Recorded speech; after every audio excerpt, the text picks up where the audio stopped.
In a narration found in Sahih Muslim, number 6853, the Holy Prophet Muhammad, peace and blessings be upon him, advised that one's lineage will not benefit them on Judgment Day if they lack good deeds.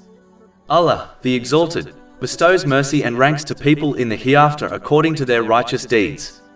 Chapter 6 Al-An'am, verse 132.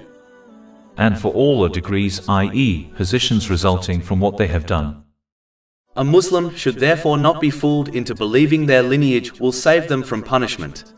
If anything, a person who has a pious Muslim in their lineage should strive harder in the obedience of Allah, the Exalted, so that they reach their level and live up to the name and status Allah, the Exalted, granted them. The Holy Prophet Muhammad, peace and blessings be upon him, was granted the highest station in both worlds, yet he still strived so hard in worship that his feet became swollen. This is confirmed in a narration found in Sahih Muslim, number 7124.